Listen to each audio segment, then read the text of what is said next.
నీ పాద సేవలో నిరతం దాసులమై వెలిగే వరమే స్వామి ప్రసాదించు. ఇది కథ కాదు జీవితం. నా భార్య పద్మ సార్. సరే నీకు భార్య ఉంది కదయ్యా, ఇంకొక అమ్మాయిని భార్య ఎలా అంటా ఉంటున్నా. ఇప్పుడు మీ సరిత ఉంది, నువ్వు ఒకడే మొగుడివి. సరితకి వేరే మొగుడు ఉండొచ్చా? మరి ఎందుకు నీకేం న్యాయం కావాలి చెప్పు. నాకు ఇప్పుడు ఇద్దరు వద్దు సార్. తల్లేని పిల్లలు చాలా మంది ఉన్నా అందరిని అడుగుతావు. నీకు మీ ఆయన సుఖం కావాలంటే ఆ అమ్మాయి మీ ఆయన కలిసి ఉండాలి, నువ్వు విడాకులు ఇచ్చేయాలి. నువ్వు విడాకులు ఇచ్చేస్తావా? మరి ఎందుకు కాముకున్నావు? నీకు భయం ఏంటి? ఆయన అంటే నాకు ఇష్టమని. మీ ఆడవాళ్ళకి బుద్ధి రాదా? మీ ఆడవాళ్ళకి ధైర్యమే రాదా? ఎదురు తిరగటం చేత కాదా? కొట్టడం చేత కాదా? నా బిడ్డ పుట్టక ముందే చంపేశారు వీళ్ళే. టాబ్లెట్ మింగు మాకు చాలా ఓపిక లేదు, అది ఇది అన్నారు సార్. ఇంట్లో ఉండడానికి హక్కు ఉంటుంది, గొడవలు పెట్టేసరికి హక్కు ఏ విధంగా ఉండదు. పొద్దున్న టాబ్లెట్ మింగితాను, నైట్కి ఎప్పుడు 11:30కు పడ్డది సార్. అది నా చేతిలోనే నేను తీసుకున్నా సార్. చిన్ని చేతులు, దానికి కాళ్ళు చిన్న ఇట్ల పొట్ట మీద చేతులు వేసుకొని ఉంది సార్. అది బాబు మొత్తం చూసినా నేను దాన్ని ఎవరికి చెప్పలేదు సార్. చేతితో తీసుకొని చూసి కవర్లో పెట్టి ఒక డబ్బాలో పెట్టి నా పక్కన పెట్టి పడుకున్నా సార్ ఆ బాబుని.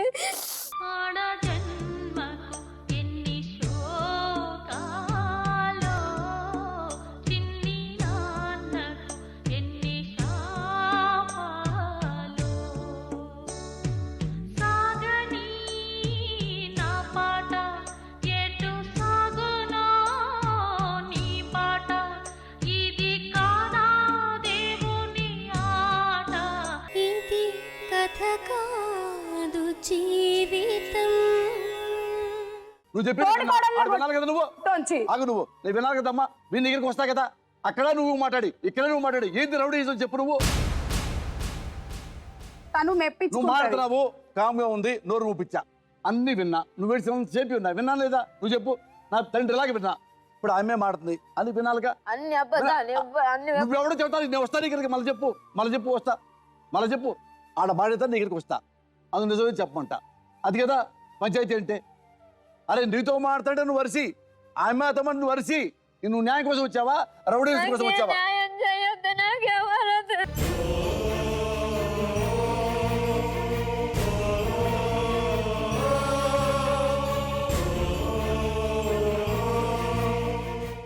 ఇంత పెళ్ళాని బిడ్డలు అన్యాయం చేస్తావా? సిగ్గని పిట్ల నీకు ఏమిటి పంచాయతీ? ఇలాంటి ఆడదా నీకు ఇష్టపడి చేసుకున్నావు? తల్లి లేదు సార్, ఎట్లుండాలో సార్ ఆమెకి. ఇదిగో నువ్వు కాళ్ళు కడిగి నెత్తి నీళ్లు పోసుకో. కాదు సార్, అప్పుడు కూడా నీ సిగ్గు రాదు. ఆబో సార్ నేను ఏం చెప్తా కనపడతాంటే నీ మూడేదమని ఏం చెప్పగలవు? అదే చెప్తావు నాన్న. పాప నువ్వు మంచిదానివి, నువ్వేమన్నా నేను నమ్ముతున్నా. నేను అడిగినా కూడా. పద్మా ఎవరి మాట వినకూడదా? నేను నీ మాట వినాలా? చెప్పు. వాళ్ళ మాట నాగమ్మ ఎవరి మాట? నీ మాట వినమని, నీ మాట వినే జడ్జిమెంట్ చెప్పమంటావా? వాళ్ళ మాట వినొద్దా? ఇప్పుడే చెప్పు, వినమంటా వద్దా? కాదు నాన్న, ఒకటే మాట సార్, లైఫ్ లో ఎవరైనా సరే నన్ను మేనేజ్ చేసుకుని దాని జీవితం నాశనం చేయొద్దు సార్. ఒక్కటే మాట, నా విన్నప్పం కూడా ఒకటే. కరెక్ట్ నాన్న, వినాలి కదా నాన్న. డబ్బులు ఇచ్చో మప్పు చెప్పో కాదు సార్, కానీ పోయిన లైఫ్ ఎప్పటికీ తిరిగి రాదు. కోట్లు పెట్టినా తిరిగి రాదు. ఏమందో విను, జనాలు వింటారు కదా. వింటే ఇప్పుడు నిర్ణయించుకుంటారు ఎవడు మంచో కాదు. విననివ్వు. కాదు నీకు మాట చెప్పంటావా? నువ్వు చెప్పిన నిజాలు, ఆమె చెప్పిన అబద్ధాలు అని ఎలా నిర్ధారించమంటావు చెప్పు? నువ్వు ఎలా నమ్మమంటావు చెప్పు? నువ్వే ఎలా వినమంటావు? నీ మాటలో అడిగితే అందరికి తెలుస్తుంది. మరి రాగు, మరి మా తెలియాలిగా. మా తెలియదా? నేను కనుక్కోండి మరి మమ్మల్ని కనుక్కొని పద్మ. కానీ కోట్లు పెట్టిన ఆడదాన్ని జీవితం తిరిగి రాదు అది. అది నీ చేతిలో ఉంది, తప్పు నువ్వే చేశావు. సరే. ఓ పెళ్ళ ఉండగా ఎందుకు చూసుకున్నావు వచ్చి ఎందుకు కొంపలో చెప్పు మరి, దాని సమాధానం ఏదో నీ దగ్గర అతనికి తీసుకొచ్చినప్పుడు లేదా సార్? మరి అప్పుడు వదిలేయమంటే అప్పుడు ఎందుకు వదిలేయలే వీళ్ళు? వాడు దొంగమ్మా, నువ్వు దొంగవేనా? అదే దొంగోడి చేతిలోనే బలైనా. మరి అప్పుడు నోరు చేతిలోనే గొర్రె మూసుకోవాలి. తప్పు నీదే. దొంగోడి ఎందుకు చేతిలో ఆశపడ్డావు? బలైపోయింది. వేరే వాడు మొగుడిని ఎందుకు ఆశపడ్డావు? చెప్పు, సమాధానం చెప్పు. నీ మాట ఇట్టా, వేరే వాడు మొగుడిని ఎందుకు ఆశపడ్డావు? వాడు మన చెప్తాడు. తల్లి లేదు కదా, తల్లి లాగా చూసుకుంటా అంటే నిజంగా చూసుకుంటాడేమో. తల్లి తల్లిదండ్రులందరూ రెండో పెళ్ళిళ్ళు చేసుకుంటారా? రెండో పిల్లలు ముగ్గురికి వెళ్ళిపోతారా? రెండో పిల్లలకి వెళ్ళిపోతారు తల్లిదండ్రులు మీద తలుపు లేపించిండు. తల్లి లేని వాళ్ళందరూ రెండో పెళ్లి చేసుకుంటారా? రెండో పిల్లలకి వెళ్ళిపోతారా? నమ్మించి మోసం చేసిండుగా. తప్పు నీదే, నువ్వు ఆశపడ్డావు. ఆడిపోయినా సార్ తప్పు నాదే. మరి అది అందుకు కాముండు. మరి విను, రెండో పెళ్లి చేసుకున్నా కాబట్టి ఒప్పుకుంటా. దొంగ పెళ్లి నీది, పెళ్లి కాదు అది. చెప్పు నాన్న, అది చెప్పు. చెప్పమ్మా, నువ్వు చెప్పు. నాకేం కావాలండి? తనతో టార్చర్ భరించలేకపోతున్నా. ఈయన దగ్గరికి రానియదండి. ఏమైనా గట్టిగా ఇప్పుడు 18 రోజుల నుంచి నా దగ్గరికి రాలేదు. చేతులు పట్టుకొని వదలదు. ఆ పిల్లని దగ్గర నాకెక్కడ దగ్గర అవుతుందని ఆ పిల్లని ఇట్లా గట్టిగా అదిమి పట్టుకుంటే పిల్ల ఊపిరి ఆడదు. ఆ పిల్లకి, చిన్న పిల్లకి ఊపిరి ఆడదు. నాతో ఎక్కడ అలవాటు అయిపోద్దో దానికి అని చెప్పి. ఇప్పుడు ఏంటి ఏమయ్యా, ఇప్పుడు ఒక పెళ్ళ ఉండగా ఇంకో దాంతో ఉంటే జీవితం ఎలా ఉంటుందో నీకు అర్థమైందిగా. మరి బుద్ధి తెచ్చుకుంటావా లేదా? ఆ మారి మంచుకుంటే ఇట్లాంటి గొడవలు రావు కదా సార్. అదే ఇద్దరు పెళ్ళాలు ఎలా ఉంటావా నువ్వు? ఒకటికి ఇద్దరు పెళ్ళాలు ఉండరు. ఎలాగుంటుంది? ఆమె ఏడ్చినట్టు కింద పడి ఏడుస్తా బిడ్డ లేక. ఓ బిడ్డ ఏమయ్యా, కడుపులో ఒక బిడ్డ ఉంది, సరే నిజమే కాదు, ఎందుకు డెలివరీ చేయించావు? నువ్వు ఎందుకు అపార్షన్ చేయించావు? నేను కూలి పని చేస్తా. నా మీద భారం మా అమ్మ, మా నాన్న, వీళ్ళిద్దరు భార్యలు, ఇద్దరికి కలిపి 3 పిల్లలు, మొత్తం 7 నేను సాదాల. నాకు జాబు లేదు, నేను చేసేది కూలి పని. అనుకోకుండా 2 నెలల కాను పొందింది. మనం సాదుకోలేం కదా, మనం చేసేదే కూలి పని, ఏం జాబు లేదు. జాబు ఉన్నా ఎంతమంది కన్నా చూసే ఓపిక ఉంటుంది. జాబు లేదు, పిల్లలు కానీ వాళ్ళు బాధపడాలి, మనం బాధపడాలి. భూమి మీద చూస్తూనే ఉన్నాం కదా బాధలు ఎట్లా ఉన్నాయో, మన బాధలు ఎట్లున్నాయో వాళ్ళు కూడా ఎందుకు ఆ బాధలు. నాకు సాదే ఓపిక నాకు లేదు. నువ్వు ఇలాంటి తప్పు చేస్తే ఇలాంటి కర్మే జరుగుతాయి. నువ్వు పెళ్ళా ఉండగా బెడ్లో ఉండగా ఎదవశాలు ఎత్తే ఎలాగుంటాయి. అప్పుడు నువ్వు చేయకూడదు. మరి ఎందుకు దాన్నావు? మగోడివి, నీ ఇష్టం, ఎక్కడైనా తేకొచ్చు నువ్వు. సరే సార్, నన్ను మాట్లాడాలి. నువ్వు చేసి తప్పు వల్లనే జీవితం మీ కుటుంబం నాశనం అయిపోయింది. నీ మొగుడు ఇంకోటి చేసుకుంటాడు, దాన్ని తప్పు చేస్తే ఇలాంటి వాళ్ళు దొరుకుతారు. మరి ఇలాంటి వాళ్ళే దొరుకుతారు. ఏ ఆమెకి ఎందుకు తప్పు చేయాలి? ఎందుకు నీ మూడు అబద్ధం చెప్పాలి చూసుకుంటానని? ఏ బుద్ధి లేదా? మొగుడు పెళ్ళా ఉందని అబ్బో పెళ్ళా ఉంది తెలీదా వాడికి? తెలుసా లేదా నీ మొగుడికి నువ్వు ఉన్నావని? మరి ఏం చేసుకున్నాడు చెప్పు, దాని ఆన్సర్ చెప్పు. ఎందుకు చేసుకున్నాడు చెప్పు. తర్వాత ఆమె దుడుదుగా నువ్వు. తనని నేను తిట్టానండి. అదమ్మా నాకు ఆన్సర్ చెప్పాను. అవసరం లేదు. ఏమ్మా నాకు ఆన్సర్ చెప్పే. తనకు కూడా తెలుసు కదండి, మా అమ్మ భార్య ఉంది, మరి నేను పోను. నువ్వు నీలాంటి ఆడాలు ఉండబట్టే ముగ్గులు ఎలా తయారవుతున్నారు. నీలాంటి ఆడాలు ఉండబట్టే. నేను నీ మొగుడిని బుద్ధి చెప్పకుండా ఎందుకు ఆమె తిడతావు? ఆమె నేను తిట్టానండి. మరి తిట్టవు కదా. నీ మూడు తప్ప కదా. తప్పే నా మొగుడు. నువ్వు ఉండంగా చేసుకోవడం తప్పే. అమ్మా ఇప్పుడేంటి చెప్పు. ఇప్పుడు నువ్వేం చేద్దాం అనుకున్నా? మొత్తం విన్నావుగా. నేను ఆడు విన్నాను, అతను ఏమన్నాడు విన్నావుగా, ఆమె ఉంది విన్నావుగా. డైలీ క్లాష్ గొడవంట, నువ్వు సాటిస్ లాగా ఉంటావంట. సరే సార్, నేను ఎందుకు తిట్టినా అంటే నా జీవితం ఎందుకు నాశనం చేసినావు? నా రావద్దని కాళ్ళు పట్టుకుంటా. ఆయన నువ్వు నా ఎందుకు వస్తావు? నేను రమ్మంటానా అడుగు. ఎప్పుడైనా సరే నేను రమ్మంటానా? తానే రమ్మని గొడవ చేస్తుందండి. నేను ఫీల్ అవుతానని చెప్పలే. ఇగో ఏమండి, ఇలాంటి పెళ్ళాలు దొరికినంత కాలం ఇలాంటి మొగుళ్ళు ఉంటారు. డజన్ అమ్మాయిలు నాశనం చేస్తూ ఉంటారు. ఎంత సంబంధిస్తుందంటే మొగుడు ఏదో పని చేస్తే ఇంకా ఆమె మీద పడిపోతుంది ఈ పిల్ల. మరి అమ్మాయి పెళ్ళాం అనుకోవాలా? మొగుడికి ఏమవుతుందో నాకు తెలియటప్పుడు. పెళ్ళాం అనుభూతికి ఎట్లా నాకు ఇప్పుడు ఏమన్నా మొగుడు మాట్లాడే టైం అయ్యి ఈ వచ్చి మొగుడు సపోర్ట్ చేస్తుంది. ఇప్పుడు మొగుడు తప్పు చేసి చొక్కా పట్టుకో ఆ పోలీస్ స్టేషన్ తీసుకెళ్ళి అది కట్ చేయించాలా. ఇద్దరితో ఉంటాడు, నా మొగుడు ఉంటాడు. ఇప్పుడు ఆ అమ్మాయి నేను ఏదో అనబోతుంటే మూడు వెనక వస్తుంది. అమ్మాయి మూడే మాట ఎట్లా ఇంత మొగుడిని బాగా ప్రేమిస్తుంది అనుకోవాలా, మనం మొగుడిని బాగా ఎంకరేజ్ చేస్తుంది అనుకోవాలా. ఇంకొక అమ్మాయిని చేసుకో మరి. ఏమయ్యా సార్ ఆమె ఇష్టం లేకుండా నువ్వే వస్తా ఉంటా. లేదు సార్, ఉట్టిదే సార్. ఉట్టిదేనా? నేను రమ్మంటానా? పొద్దాక నువ్వు నా కాడ పడుకుంటావు కదా, ఓ నువ్వు ఈ రూమ్ లో పడుకోకు ఆ రూమ్ లో పడుకో అని ఎన్నిసార్లు అంట ఎవరు సార్? నేను ఆ రూమ్ లో పడుకుంటా. ఇప్పుడు నేను పడుకునే రూమ్ లో ఒకటే కారణం సార్, నా బిడ్డ ప్రాణం పోయింది అక్కడే. చెప్పు జనం వినపడింది, చెప్పు.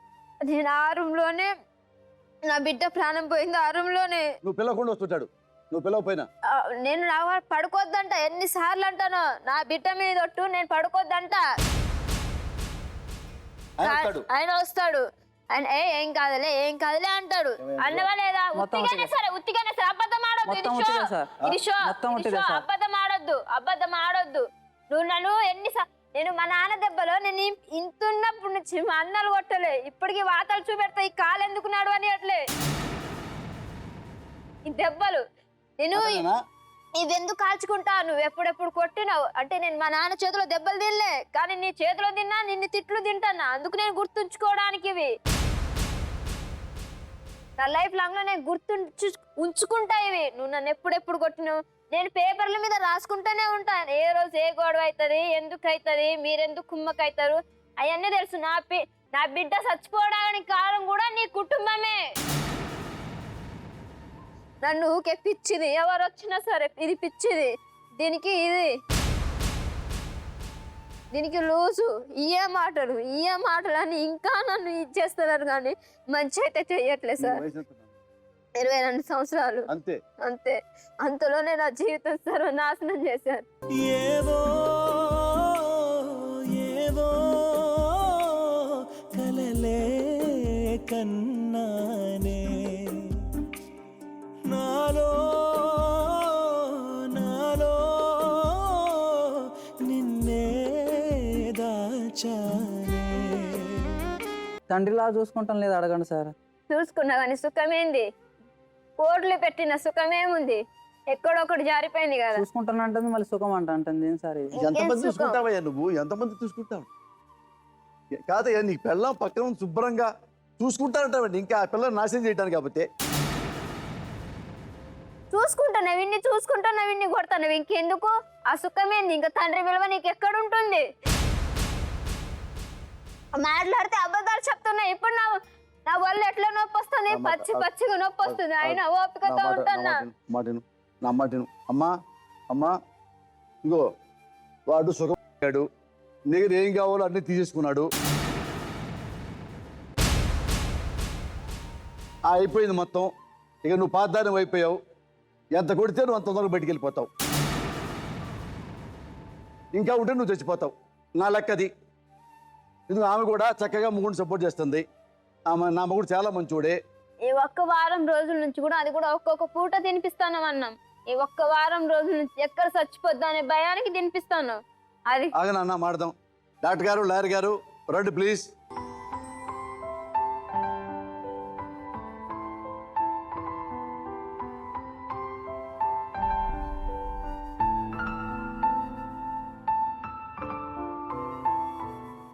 డాక్టర్ గారు విన్నారుగా సాగరి కథ, మీరే చెప్పాలా సార్? ఈరోజు మనం ఎంత కాదనుకున్నా కూడా పద్మ గురించి మనం మాట్లాడుకోవాల్సినటువంటి అవసరం ఉంది. ఎందుకంటే చాలా సందర్భాల్లో ఏంటంటే మనం అంటే ఇక్కడ ఒక భిన్నమైనటువంటి పరిస్థితి, ఒక విచిత్రమైనటువంటి పరిస్థితి ఉందనే మనం చెప్పుకోవాలి. ఎందుకంటే ఇండివిజువల్గా వీళ్ళు ముగ్గురు కూడా ఒక భిన్నమైనటువంటి క్యారెక్టరైజేషన్ అన్నది ఇక్కడ చూపెడుతున్నారు.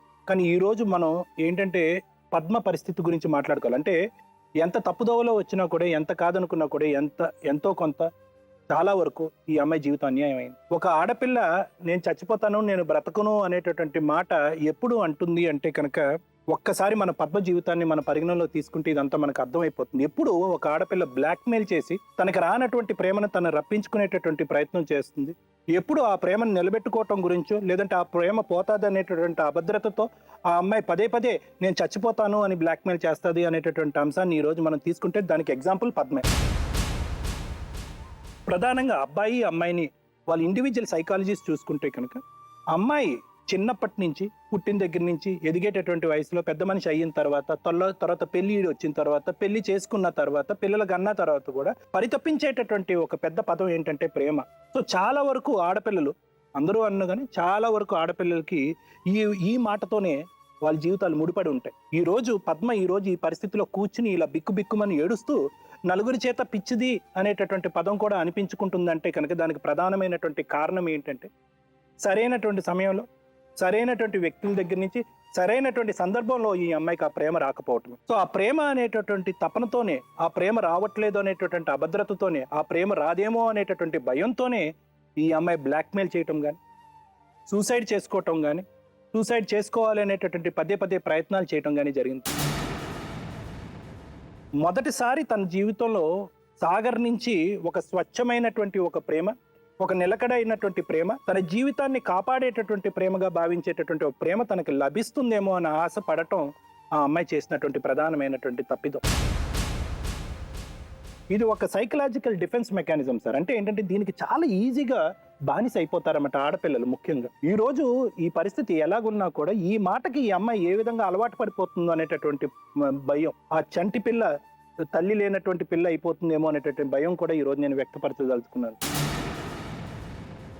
దీనికి తోడు నేను చెప్పేటటువంటిది ఏంటంటే, ఇందాక నేను అన్నట్టుగా సామాజిక పరమైనటువంటి అంశం, న్యాయపరమైనటువంటి అంశాలు పక్కన పెడితే కనుక ఈ అమ్మాయిని వీళ్ళు అందరూ కలిపి ఈరోజు మూకుమ్మడిగా పిచ్చిదాన్ని చేశారని చెప్పాలి. సరిత విషయానికి వస్తే, సరిత ఇప్పటికీ ఒక కన్ఫ్యూజన్, ఒక ఇన్నోసెన్స్ అనేటటువంటి అంశాన్ని తను లేవనెత్తుంది సార్. అంటే ఏంటంటే ఇప్పటికీ తనకు అర్థం కావట్లేదు, తన్ని ఎంత మంచిగా చూసుకున్నటువంటి భర్త, ఎంత ప్రేమగా చూసుకున్నటువంటి భర్త ఎందుకు ఇలా వ్యవహరించాడు, ఎందుకు ఇంత ఘోరమైనటువంటి పని చేశాడు అనేటటువంటి ఆలోచన తనకి అప్పుడు రాలేదు, ఇప్పుడు కూడా వచ్చినట్టుగా నాకు అనిపించట్లేదు. దానికి తోడు ఏంటంటే అటువంటి ఆలోచన తన మనసులో వస్తాదేమో అనేటటువంటి భయంతో ఆలోచన పక్కన పెట్టారు. తోటి ఆడపిల్ల అన్యాయం అయిపోయింది, తనకి వెనక ముందు ఎవరు లేరు, మంచి మాటలు చెప్పి మభ్యపెట్టి భర్త తీసుకొచ్చాడు అనేటటువంటి ఆ 0.5% జాలి కూడా పద్మ వైపు లేకపోవటం అన్నది ఈరోజు దురదృష్టకరమైనటువంటి అంశం అని నేను సరిత గురించి మాట్లాడుతాను. కానీ తన డిఫెన్స్ మెకానిజం ఏంటంటే ఈ రోజు భర్త వైపు వేలెత్తి చూపెడితే తన స్థానాన్ని తను కోల్పోతుంది, ఆ భర్తను తనకు లేకుండా అయిపోతుంది. నువ్వెవరు అని భర్తను ప్రశ్నిస్తే కనుక పద్మ వెంటనే నువ్వు నాకు కావాలి అనేటటువంటి అంశాన్ని లేవనెత్తగానే భర్త తనకు లేకపోతాడేమో అనేటటువంటి అభద్రతతో ఈరోజు భర్తను కాపాడుకునే ప్రయత్నం చేస్తుంది సరిత. ఇది చాలా అన్యాయం. ఎందుకు అంటే కనుక నువ్వు అమాయకురాలేనమ్మా, నీకు అన్యాయం జరిగింది. కానీ ఏంటంటే నీకు అన్యాయం జరిగింది కేవలం పద్మ వల్లే కాదు, నీ సాగర్ అనేటటువంటి నీ భర్త వల్ల కూడా జరిగింది అనేటటువంటి ఆలోచన శైలి నీకు ఉండాలి. ఫైనల్గా ఈరోజు మనం సాగర్ గురించి చెప్పుకుంటే, ఎందుకంటే సార్ సాగర్ వాస్తవానికి మీరు ఇందాక నుంచి చూస్తున్నట్టుగా మనం అతని మాట వింటున్నటువంటి పద్ధతిలో మాట తీరు అది చూస్తుంటే మంచివాడే ఇతను. కానీ చేయకూడనటువంటి సమయంలో చేయకూడనటువంటి ఒక పెద్ద తప్పు చేశాడు. ఏంటి అంటే కనుక ఒక స్నేహితుడు ఇంటికి వెళ్ళి అక్కడ ఒక మానసికంగా బలహీనత స్థాయిలో ఉన్నటువంటి ఒక ఆడపిల్లని అందించేటటువంటి ప్రయత్నం చేశాడు. సహాయం చేసేటటువంటి విధంగా అయితే కనుక కంపల్సరీగా సహాయం చేసేసి తప్పుకోవాలి, ఇంకొక ఉద్దేశం మనసులో పెట్టుకోకూడదు, ఇంకో అవసరం తీర్చుకోవాలనేటువంటి ఆలోచన ఉండకూడదు. కానీ బహుశా అటువంటి సైకాలజీ ఆ టైంలో సాగర్కు ఉంది. ఒక మొండి ఘట్టం, పద్మ అనేటటువంటి ఒక మొండి ఘట్టం, ప్రేమ గురించి బాగా దాహంతో ఉన్నటువంటి ఒక వ్యక్తి మీకు తగులుకుంది. సో కాబట్టి ఏంటంటే బహుశా పటాపంచలు అయిపోయింది మీ ఆలోచనలు ఏవైతే వదిలేద్దాం, సహాయం చేసి వదిలేద్దాం అనుకునేటటువంటి ఆలోచన శైలికి విరుద్ధంగా ఈరోజు పద్మ మీ అందరికీ తీసుకోవటం వల్ల ఏంటంటే ఈరోజు మీరు నాకొద్దు బాబు, ఆవిడ వద్దు, ఈవిడ వద్దు, నా జీవితం నేను బతుకుతానని అంటున్నారు. కానీ టూ లేట్, ఇప్పుడు ఆ మాట అనకూడదు. ఈ తప్పు సరిదిద్దుకునేటటువంటి దాంట్లో ఏంటంటే మీరు టార్చర్ అనుభవిస్తున్నారని మీరు అంటున్నారు కదా, అనుభవించాలి, తప్పదు. ఎందుకంటే కనుక వేరే జీవితానికి మీరు టార్చర్ చూపెట్టినప్పుడు, వాళ్ళ పిల్లలకి మీరు టార్చర్ చూపెట్టినప్పుడు, వాళ్ళు చూడకూడనటువంటి జీవితాన్ని అతి చిన్న వయసులో వాళ్ళకి చూపెట్టినప్పుడు మీరు టార్చర్ అనుభవించాలి, తప్పదు. సైకలాజికల్గా మీరు ప్రిపేర్ అయిపోవాలి. సో నా ఉద్దేశం ఏంటంటే సార్, ఈరోజు ఎవరి సైకాలజీ ఎలా ఉన్నా కూడా ఈరోజు పద్మకు అన్యాయం జరిగింది, సరితకు కూడా అన్యాయం జరిగింది. ఎందుకంటే ఏ స్త్రీ కూడా తనకి ఒక పరాయి స్త్రీ వచ్చి తన జీవితంలో ఎంటర్ అయ్యి తన జీవితాన్ని నాశనం చేయాలని అనుకోదు, సరితకు కూడా ఎంటర్ అయింది. కానీ ఏంటంటే భిన్నంగా ఇంతకు ముందు చేసినటువంటి ఎపిసోడ్స్కి భిన్నంగా మనం ఏంటంటే ఈ అమ్మాయికి ఒక మానవతా దృక్పథంతో సహాయ సహకారాలు అందించవలసినటువంటి బాధ్యత బతుకు జట్కా బండి మీద కూర్చున్నటువంటి మనకు పెద్దలకి మనకు ఉంది. ఎందుకంటే కనుక వెనక్కి తిరిగి చూస్తే ఆ అమ్మాయికి ఎవరు లేరు. కాబట్టి ఆ అమ్మాయికి ఒక నమ్మకాన్ని ఇవ్వటం, భర్త అనేటటువంటి వ్యక్తి కంటే కనుక ఒక తోడు అనేటటువంటి ఒక మంచి వ్యక్తి తనకున్నాడు అనేటటువంటి భరోసాని ఇచ్చి ఆ అమ్మాయిని ఈ రోజు ఇక్కడి నుంచి పంపించడం అన్నది చాలా ముఖ్యమైనటువంటి అంశంగా నేను భావిస్తాను. సో ఈ సైకలాజికల్ బేసిస్ మీద మీరు ఎటువంటి నిర్ణయం తీసుకుంటారన్నది మీ చేతిలో లేదు. మేడం సార్ ఇక్కడ పద్మ విను, లాయర్ గారు మాట్లాడతారు. మరి ఇక్కడ సామాజిక న్యాయం, ఈక్వల్ జస్టిస్ అనే దాని గురించి మాట్లాడాలా? లేదు అని అంటే పర్వాలేదు, మా అంత మేము ఒక న్యాయ వ్యవస్థను మేమే సృష్టించేసుకున్నాం కనుక ఒక ఆడవాళ్ళ జీవితం ఖరీదు 10 లక్షలు 2 లక్షలు అని మాట్లాడమంటారా సార్? ఎందుకంటే అంచెలంచెలుగా ఎవరి ఆ టైంకి ఆ అమ్మాయి యొక్క ఆడదాని యొక్క ఖరీదు మారిపోతుంది. కానీ పాపం ఆ అమ్మాయి ఇందాక ఒక మాట అనిందే, అమ్మాయి అడగలే, వాళ్ళ నాన్న అడిగాడు. ఎవరో అయ్యా కన్న తండ్రి కూడా మగవాడే కదా, అతను అడిగి నువ్వు మోసం చేసిన వాడు కూడా మగవాడే కదా. ఆడదాని జీవితం ఖరీదు సంగతి చెప్తున్నా. ఒకసారి 10 లక్షలు, ఒకసారి 2 లక్షలు అడిగారు వాళ్ళు. అవునా? అది ఎంత సిగ్గు లేకుండా మాట్లాడుతున్నావు. ఇంకొక ఆడది నీకు సపోర్ట్ ఇచ్చినందుకే నువ్వు ఇలా కూర్చుని మాట్లాడుతున్నావు. ఇంకొక ఆడది నిన్ను నమ్మినందుకే నువ్వు ఇలా కూర్చుని మాట్లాడుతున్నావు. మేమంత మా కర్మ నీలాంటి వాళ్ళ గురించి మాట్లాడాలి అంటే. అమ్మ నీకు అసలు ఏదైనా నీకు తెలివితేటలు ఉన్నాయమ్మా? భర్త ఒక మైనర్ పిల్లని పోయాడు అని అన్న తర్వాత అలాంటి భర్త మీద చర్య తీసుకోకుండా ఇందాక మాట్లాడుతుంటే నువ్వేమంటున్నావు? అవును అవును కరెక్టే, నా భర్త ఆవిడ సతాయిస్తుంది. నీకు హక్కు లేదు, నీకు హక్కు లేదు. నువ్వు ఎలా మాట్లాడుతున్నావు? అమ్మ నీలాగే ఒక అమ్మాయి మోసపోయింది, నీ భర్త ద్వారా మోసపోయింది కనుక నువ్వు అమ్మాయి సాటి స్త్రీగా నువ్వు ప్రేమించాలంతే తప్ప ఆ తర్వాత నువ్వు ఇంకేం చేయలేని పరిస్థితిలో ఉన్నావు. సార్ ఇక్కడ ఏంటంటే చాలా భయంకరమైన సెక్షన్స్ ఇందులో ఉన్నాయి సార్. కిడ్నాప్, రేపు, మైనర్ మ్యారేజ్. తను మీరు ఒక చిన్నపిల్లని అంటే మైనర్ని 18 సంవత్సరాల కంటే చిన్న ఉన్న అమ్మాయిని తీసుకుని వెళ్ళిపోయినందుకు కిడ్నాప్ కేసు అనేది అక్కడ ఏదో పెట్టడం జరిగింది. ఆ కిడ్నాప్ కేసు పెట్టిన తర్వాత కూడా మళ్ళీ ఈ అమ్మాయి ఇతన్నే పెళ్లి చేసుకోవడం వలన మళ్ళీ అది కిడ్నాప్ మైనర్ రేప్ కింద కూడా అయిందండి. ఇప్పుడు కోర్టులో ఏమవుతుందంటే రేప్ కేసు ఆల్రెడీ పెండింగ్లో ఉందని ఇతను చెప్తున్నాడు. మరి రేప్ కేసు పెండింగ్లో ఉన్నప్పుడు మరి ఈ అమ్మాయితో పెళ్ళి అనేది న్యాయ వ్యవస్థలో జడ్జి గారు ఈ అమ్మాయి చెప్పిన స్టేట్మెంట్ని ఎలా తీసుకుంటారు, ఇతనికి రేప్ కేసులో శిక్ష అనేది ఎలా పడుతుంది? ఇది వాళ్ళు ఆడిన గేమ్, న్యాయ వ్యవస్థ మీద వాళ్ళు ఆడిన గేమ్. సెక్షన్ 417, 495, 376 అనేవి మనం వింటేనే మేము భయపడుతుంటాం. అమ్మో అంత పెద్ద కేసులు. మరి అంత పెద్ద కేసులు ఉన్నప్పుడు ఈ అమ్మాయి ఇతన్ని పెళ్లి చేసుకోవడం ఏంటి? అతనితోటి ఓ పిల్లాడిని కన్న తర్వాత నాకు 2వ భార్యకు హక్కు లేదా అని నువ్వు ఎలా మాట్లాడుతున్నావు అమ్మా? నిన్ను మైనర్గా ఉన్నప్పుడు నువ్వు వెళ్ళిపోయినప్పుడు చట్టం నిన్ను వెళ్ళిపోమని చెప్పిందా? నువ్వు అతని పిల్లల్ని కనమన్నప్పుడు చట్టం నీకు చెప్పిందా? ఇప్పుడు నాకు 2వ భార్యకు హక్కు లేదా అన్నప్పుడు చట్టం నీకు చెప్పిందా? ఇప్పుడు నీకేం కావాలి? నీకు 2వ భార్య హక్కు కావాలా? లేదు అంటే నువ్వు వేసిన రేప్ కేసుకి నువ్వు ఆయన మీద స్టేట్మెంట్ ఇవ్వాలా? సో రేప్ కేసు అనేది ఇతని మీద ఇంకా ఫర్దర్గా ముందుకు సాగదు. అది నీ అంత నువ్వే చేతులారా ఆ కేసుని పోగొట్టేసుకున్నావు. దేనికి? ఇతని నమ్మి నువ్వు పెళ్లి చేసుకున్నావు. నువ్వు అసలు మాట్లాడుతుంటే పిల్లాడు పోయిన దగ్గర మళ్ళీ నేను పడుకున్నా, నువ్వెవరమ్మా? అతని మీద రేప్ కేసు వేసి మళ్ళీ అతనితో ఉంటున్నావు. తనకి ఇప్పుడు 2వ భార్యవా నువ్వు కాదా అని అంటే చట్టబద్ధంగా ఈ అమ్మాయి 2వ భార్య కూడా కాదండి. ఎందుకంటే ఆ మ్యారేజ్ చెల్లదు కనుక ఆ 2వ భార్య అయితే కానే కాదు. ఇంకొకటి సార్, ఇప్పుడు అన్నిటికంటే మనం కరెక్ట్గా మాట్లాడాలి అంటే సరిత గురించండి. సరిత అనే మీరు ఇందాక చెప్పినట్టు సరిత అలాంటి ఆడవాళ్ళు ఉన్నందుకే ఇలాంటి మగవాళ్ళ వేషాలు నడుస్తున్నాయండి. ఇక్కడ మీ ఇద్దరు కలిసి స్కీమ్ చేసి ఓపెన్గా నేను చెప్పాలంటే మీ ఇద్దరు భార్య భర్తలు ఇద్దరు కలిసి ప్లాన్ చేసి స్కీమ్ చేసి ఆ అమ్మాయిని మోసపూరితంగా వాళ్ళ ఇంట్లో ఒక డబ్బు ఇవ్వని వెట్టి చాకరీ చేసే ఒక ఆడదాన్ని, అతనికి రోజు సుఖాన్నిచ్చే ఒక ఆడదాన్ని తెచ్చిపెట్టుకున్నారు.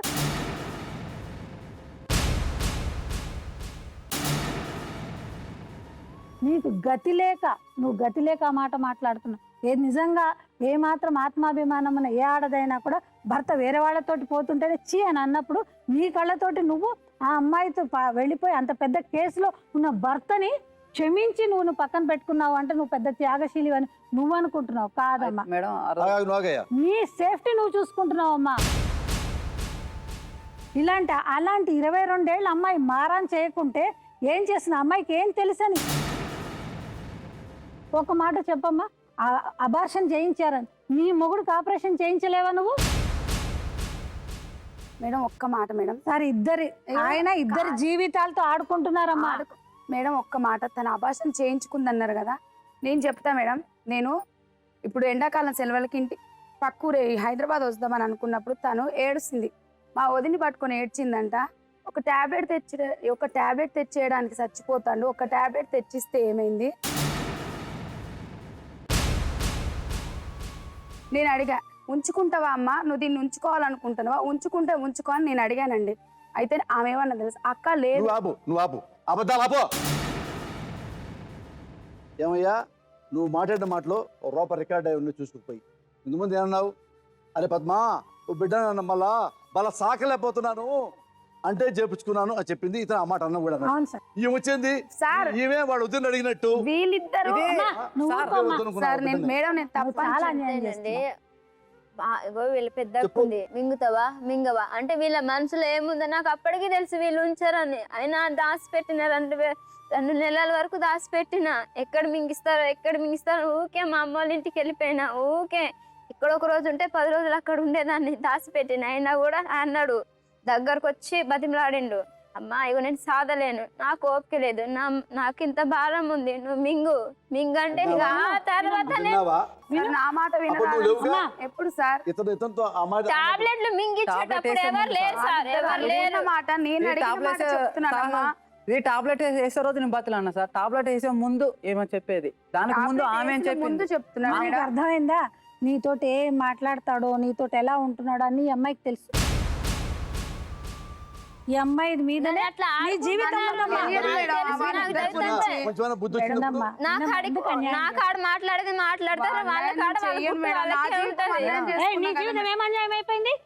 ఈమె జీవితం అన్యాయం అయిపోయింది.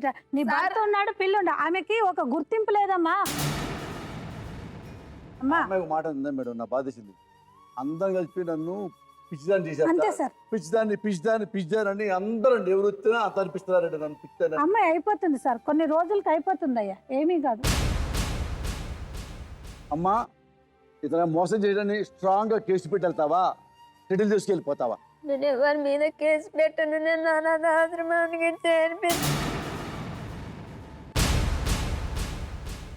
సార్ మీకు కాళ్ళు పట్టుకుంటా, నాకు ఎవరి మీద కేసు పెట్టను, ఎవరిని బాధ పెట్టను. ఎక్కడికో దారి తెన్ను కానకపోయావి, ఏదేదో ఆశతోటి బాటలు వేశావి. నీ సొంతం అయ్యేవారెవరు, నీ బాధను తీర్చేవారెవరు, నువ్వు బతికే బతుకుకి అర్థం ఏదో నీకైనా తెలుసా? రోజన్నా నేనే తినిపిస్తా. నాకెవరు తినిపించదు, నేను నా బిడ్డ సార్, నేను ఎత్తుకున్నా కాబట్టి నేను తినను. భాషలా కొడతాడంట. వెరైటీ చూడు మనిషి, అన్నం తినిపిస్తున్నాను అంటే నువ్వేమయ్యా, నువ్వు అన్నం తినిపించే ప్రేమ చూస్తుంటే ఆ అమ్మాయి తేడా దగ్గరకు వచ్చి గుర్తుపెట్టుకో. ఇక్కడికి వచ్చి డ్రామా చేద్దాం, ఆమె ఏడవదు. లేదు సార్, నేను ఎప్పుడు అంటే కొట్టను. ఎప్పుడు ఎన్నిసార్లు కుట్టే ఆమె చెప్పి గుర్తుందా నీకు? ఎన్నిసార్లు కుట్టావో? ఆమె ఎన్నిసార్లు కుట్టుంటావు? 100 సార్లా, 1000 సార్లా? నీకు చాలా ప్రేమ కదా ఆమె అంటే, రోజు అన్నం పెడతావు కదా, చాలా ఇష్టం కదా నీకు. ఒక పని చేయి, ఈమెకు డైవర్స్ ఇచ్చేసి ఆమె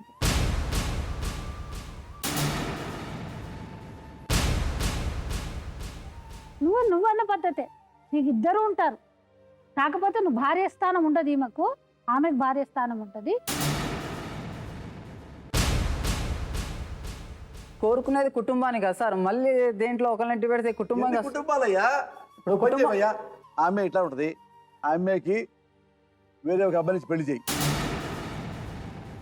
ఈ అమ్మాయికి వేరే అబ్బాయి నుంచి పెళ్లి చేయి, నువ్వు మధ్యలో ఉండు, నీకు ఇద్దరు పెళ్ళాలు ఉంటారు, వాళ్ళకి ఇద్దరు మొగుళ్ళు ఉంటారు, ఓకేనా? లేదు సార్. అది సార్ మేము చేసిన తప్పైతే జైలే అండి. నేను ఒకటే ఈ సోకు వచ్చింది, చెప్పు. ఆమెని మార్చి మా కుటుంబాన్ని కలుపుతారేమో నేను ఈ సోకు వచ్చాను. పెళ్ళాలా? ఇప్పుడు నీకు ఇద్దరు పెళ్ళాలని నీ పక్కన పెట్టాలి, అంతేనా? తెలుసో తెలగో తప్పు చేసే సార్. నీ మీద పెట్టిన రేప్ కేసు గురించి మేము ఇక్కడ కరెక్ట్ చేయమని చెప్పి మాట్లాడాలా? ఇది కుటుంబం కలపమంటావు, ఇద్దరు పెళ్ళాలు, ఏ మొగుడికి ఇద్దరు పెళ్ళాలు ఉండాలని ఏ కోటి ఒప్పుకోదు, మేమే కాదు ఎవరు ఒప్పుకోరు ప్రపంచంలో. చెప్పు సార్ ఒకటి మీరు అంటున్నారు రెండో చట్టంలో ఒప్పుకోరని. నాన్న ఇప్పుడు ఈమె నేను ఒప్పుకున్నాను వదిలేస్తా అని, ఆమె వేరే కాడ ఉండలేదు సార్. ఇప్పుడు ఆమె అన్నం నేనే తినిపియాలి, ఆమెకి అవసరంతో ఒక్కోసారి స్నానం కూడా నేనే చేపిస్తా. ఎవరు చేపిలే, అబద్ధాలు చెప్పొద్దు. ఇంకోటి ఏం సార్, నేను ఇంత ఆ పెద్ద జీవితంలో పుట్టు జరిగేటి అన్ని చేసుకొని మీకు చేసిన, మీకు నేను చేసిన. బాబు నువ్వు ఈ పెళ్ళాకు నువ్వే స్నానం చేపిస్తావా? ఏం ఆమె చేసుకుంటది. మరి ఆమె చూసుకోలేదా? చేతులు లేవు ఆమెకి? చేసుకోక అట్లనే ఉంటది సార్, ఆమె పండుకొని అంటది, అన్నం తినదు, అట్లే పండుకుంటది. ఏమో స్నానం చేపిస్తాడు నీకు ఈయన? ఎప్పుడు చేపించినావు? మొన్న చేపియలేదా? అది సర్లే, నన్ను కొట్టలేదు, నాకు స్నానానికి లేపలేదు. ఊకో. కొట్టలేదంటే మేడం ఇప్పుడు కొట్టిర్రు అంటున్నారు కదా, నేను దేనికి కొట్టా? నువ్వు నాకు అన్నం పెట్టలేదని కొట్టానా, లేకపోతే నీకు నేనేమైనా కుట్రతో కొట్టానా? ఇప్పుడు కొట్టిన ఒక కారణం ఉంటది కదా మేడం, కారణం ఉంటది కదా. అమ్మాయేమో ఇతను అంటే అన్నం తిననందు కొడతారా? అన్నం తిననందు కొడతారా మేడం? రెండో పెళ్ళాం కదా, రెండో పెళ్ళాం ఎట్లా చేస్తారు కానీ కాదయ్యా. అన్నం తినమని ఇప్పుడు 18 రోజుల నుంచి అన్నం తినట్లేదు మేడం. కాదయ్యా నువ్వు ఒక మాట చెప్తాను, గణపతి కొడతావు నాకు తెలిసిపోయింది, కానీ ఇప్పుడు ఆమె నీతో ఉండనంటుంది, నా దారి నేను చూసుకుంటానంటుంది, ఆమెకి ఏం చేస్తా చెప్పు. మీరే చెప్పండి సార్, నేనైతే వదిలేదలుచుకోలేదు. ఆమెకు ఒక 5 లక్షలు ఆమె బ్యాంకులో వేసుకొని ఆమె పెడితే బతుకుతుపోయి నీ జోలికి రాదు. లెటర్ ఇస్తుంది నీ జోలికి రాదు, లైఫ్ లో నీ సంతకం పెట్టినట్టు మీ ఇద్దరు సంతోషం బతకొచ్చు. నువ్వు నీ బిడ్డలో చెప్పిండు అప్పటికి, ఇంటికాడ కూడా చెప్పిండు, నీకు నువ్వు విడాకులు తీసుకుంటే నేను ఇచ్చేస్తాను, మొక్కని చూడను, నువ్వెవరివో నేను ఎవరివో మాట్లాడుద్దిక అన్ని కూడా చెప్పేది నాకు. నువ్వు నీ భార్య మనశాంతి బతకొచ్చు, లెటర్ రాపించుకుంటారు. ఆమె ఎక్కడో ఆనందాశ్రమంలో ఎట్ట బతుకుద్ది. ఒక 5 లక్షలు ఆమెకి ఇచ్చేస్తే ఆమె జీవితం ఆమె బతుకుద్ది. అది ఆమె సెటిల్మెంట్ చేస్తావా? నేను ఆమె విడాకులు ఎట్లా వేయాలి సార్? నేను ఏమయ్యా విడాకులు కాబోవి, నీకు విడాకులు అసలు పెళ్ళామే కాదు, విడాకులు ఇంటికా? నువ్వు ప్రతి నీ పెళ్ళామ అవుతుంటే నువ్వు ఏమయ్యా ఎక్కడి నుంచి నీ జీవితం సంతోషంగా బతకదలుచుకుంటే, ఈ అమ్మాయిని కూడా ఏడిపించకుండా ఉండదలుచుకుంటే, ఒక పెళ్ళామైనా సంతోషంగా ఉండదలుచుకుంటే ఆ అమ్మాయికి న్యాయం చేసి పంపించేయి, నీ జోలికి రాదు. ఈ డ్రామాలు ఆపు. ఇక ఆమె అన్నదపోతే నువ్వు కొట్టడం, ఎగిరి తన్నటం ఆపిక. ఏ పరిస్థితుల్లో కొట్టారు, ఏ పరిస్థితుల్లో పెళ్ళా కొట్టకూడదు, ఆడదాన్ని కొట్టకూడదు. వాడు మగోడు కాదు నా దృష్టిలో. పెళ్ళాన్ని కొట్టేవాడు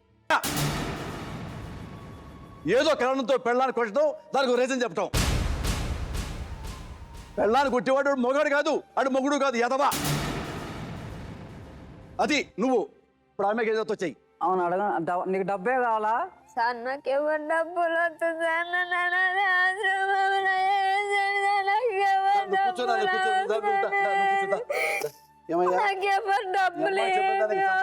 డబ్బులే కావాలా? ఇవ్వద్దు. 5 లక్షలు ఇస్తే అదే అంటున్నా సార్, నన్ను వదులుకుంటావా? డబ్బులు కావాలా? బిడ్డనైతే ఇవ్వను మేడం. నేను ఎందుకు ఇస్తాను? నీ బిడ్డ నీ దగ్గరే ఉంటుంది.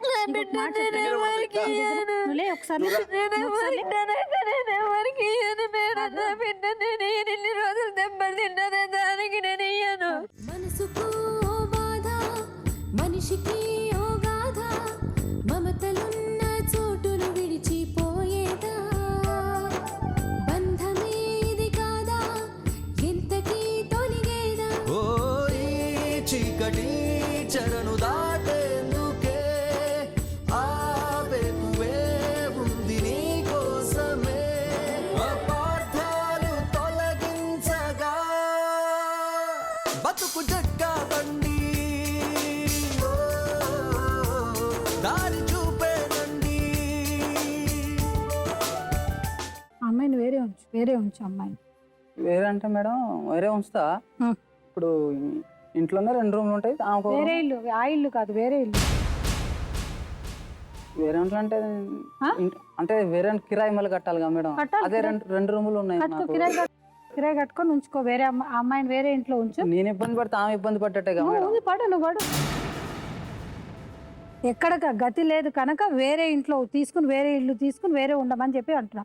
అంతే తప్ప ఒకే ఇంట్లో ఉండమని అంటే మాత్రం ఆ అమ్మాయితోటి మీ మీద ఏమన్నా కేసు. ఆమె వచ్చినా కానీ వేరే ఉంచానే అంటుంది మేడం. వేరే ఉంచు. ఆమె నిజంగా వద్దు అనుకుంటే నేను దేనికైనా సిద్ధం మేడం. వద్దు కాదు, వేరే ఉంచు, ఉండి నీతోటి ఉంటది. వేరు ఉంటానంటే నేను ఇంట్లోనే వేరు ఉంచుతా మేడం. వేరే ఉంటది, వేరే ఉంటది. కుదరదు. అక్కడే గొడవలేడి గొడవ తిట్టు తెలియలా అరుచుకున్నారు ఇప్పుడు దాకా. వేరే పెట్టి వేరే ఆమె ఉంటే మరి చూసుకో, నేను ఈ అమ్మాయి చేసుకునే చూసుకో. కూలి పని కదా మేడం. నాకేనా సగం అక్కడివి, సగం ఇక్కడి. కూలి పని అంటే నాకు కంటిన్యూ కూడా పని లేదు మేడం. ఏదోటయ్యా, రూపాయి సంపాదిస్తే ₹10 అక్కడివి ఇక్కడివి, ఏదోటి వేరే అయితే ఉంది. ఏమయ్యా కూలి పని తెలియదు నీకు, 2 పెళ్లి చేసుకోకూడదని. కూలి పని తెలుసుగా, కాదు. సరే, ఆయన మాట మనం ఒకసారి గుర్తు చేసుకోవాలి సార్. మనం ముద్దతో పాటు ఒక ముద్ద తింటుంది, ఆ దాని మీద వచ్చాడు కనుక వేరే ఉంచండి ఆయనకు బాధ. అది నీ ముద్దతో పాటు ఒక ముద్ద తినడానికి అది కుక్క కాదు, మనిషి. అర్థమైందా? తల్లి లేని పిల్ల ఆడది కదా. విను. తల్లి లేదు చూసుకున్నానంటమ్మా. తల్లి లేదు. ఒక ముద్ద మా పడితే నాన్న చెప్పు. ఎప్పుడైనా కొట్టిండా? మా నాన్న ఎప్పుడైనా కొట్టిండా నన్ను? ఒక్క దెబ్బ అయినా కొట్టిండా? మా అన్నలు నన్ను ఎవరైనా కొట్టిండ్రా? నీతో నేను 2 సార్లు లేచిపోయినా కానీ ఇంట్లో తెచ్చి పెట్టుకున్నారు కానీ ఒక్క దెబ్బ అయినా కొట్టిండ్రా? మరి ఒక మాట చెప్తాను. ఆమె వేరే ఉంటుందయ్యా. ఇల్లు తీసి పెట్టు, ఆమె వండుకుని ఆమె శుభ్రం తింటది. నీ ఫ్రీగా ఉన్నప్పుడు వస్తూ ఉండు, ఫ్రీగా ఉన్నప్పుడు వెళ్తా ఉండు. అంతే. ఆమె తిందది నీకు అనవసరం. ఇప్పుడు దాకా ఏడిపించావు కదా, కాపు ఏడిపోయటం. ఈ డ్రామాలు ఆపు. ఒకసారి విను. ఆమె వేరే నీకేం అడగలేదు, నిన్నే అడగట్ల. అప్పుడు డబ్బులు అడగట్లా. వేరే ఇల్లు తీసి పెట్టు, శుభ్రంగా ఉంటుంది. బియ్యం తెచ్చు, కూరగాయలు తెవు, ఏం కావాలో తెచ్చిపెట్టు, కాఫీ టీలు తెచ్చిపెట్టు. ఆమె ఆ బెడతో ఆడుకు ఉంటుంది. నువ్వు ఆవిడే ఉండు, ఆవిడే ఉండు. అవును కదా, ఒక రోజు ఇక్కడ ఒక రోజు అని అలా చేసుకుంటాను. దూరంగా ఉంటే ఆమె కూడా మనశ్శాంతిగా ఉంటుంది, ఈ అమ్మాయి మనశ్శాంతిగా ఉంటుంది. ఒకళ్ళు కూడా సంబంధం లేకుండా ఎవరు వాళ్ళు వేరే పెట్టు, అది వేరే బజార్లో పెట్టు, ఇది వేరే ఒక 1/2 కిలోమీటర్ దూరంలో పెట్టు. వెళ్ళి పని చూసుకుంటా. ఇది క్లియర్. దీనికి ఆమె తెల్లేదు, తింది ఈ వద్దు, యాక్టింగ్ వద్దు, కాపు. ఇది వాస్తవం. ఇప్పుడు నేను వేరే ఒప్పుకుంటున్నా సార్, కానీ 2 రూములు అనేది 2 వేరు ఉంచుతున్నా కదా సార్. అది వద్దు. మా తులసి ఎన్ని డ్రామాలు వద్దు కానీ చెప్పమ్మా. వేరే ఉంచుతావా లేదా? ఆమె నీ పెళ్ళంగా కాదు, ఓ ఫ్రెండ్గా ఉంచు. ముగ్గుడికి 2 పెళ్ళాలు మేము ఒప్పుకోం అట్లా. ఆమె నీ వల్ల నాశనం అయిపోయింది ఒక అమ్మాయి అనుకోని అదాన హెల్ప్ చేయి. నీ వల్ల ఒక అమ్మాయి నాశనం అయిపోయింది, ఆ హెల్ప్ అన్న చేయి. ఆడబడి ఆ రూమ్ రెంట్కి అన్నానికైనా డబ్బులు ఇవ్వు కనీసం. నీ పెళ్ళంగా కాదయ్యా, ఒక అనాథ దిక్కుమాలింది, అడుగుతుంది. నీ వల్ల మోసపోయిన ఆడతాయి. ఆ రూమ్ చూసి వేరే రూమ్ వేరే దూరం ఇంట్లో పెట్టు, ఒక ఇంట్లో దూరంగా ప్రశాంతంగా ఉంటుంది. విను నా మాట విని ఒక కనీసం 6 నెలలు చూడు. కుదరలేదనుకో అప్పుడు మళ్ళీ నువ్వు వెనక్కి వచ్చేద్దుగా. మీ ఇల్లు మీకు సొంత ఇల్లు ఎలాగ ఉంది కదా. ఒక 6 నెలల పాటు అమ్మాయిని బయట పెట్టు. అప్పుడు ఆ అమ్మాయికి తెలిసి వస్తుంది, నీకు తెలిసి వస్తుంది కదా. ఈ 6 నెలలు మీరు మాకు ఎంక్వైరీలా ఉంటారు కదా. ఉంటాం. అప్పుడు ఆమె బిహేవియర్ కరెక్ట్ గా లేదనుకో, ఆమె జీవితం ఆమెనే నాశనం చేస్తుంది. మారితే మనకే మంచిది కదా. అందుకనే ప్రయత్నం చెయ్యి. చేద్దాం చేద్దాం మేడం.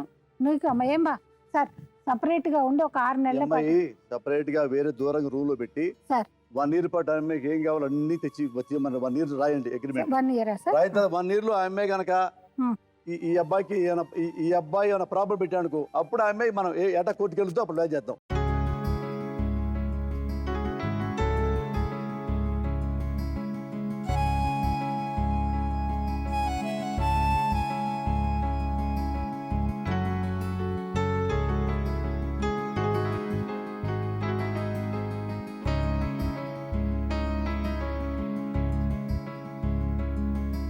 ఇది నాన్న ఎలాగా నీకు వారంలో వెంబట ఇల్లు తీసుకు లేటుగా ఆమెకి ఏం ఉండదు ఎక్కడ ఉండదు కదా.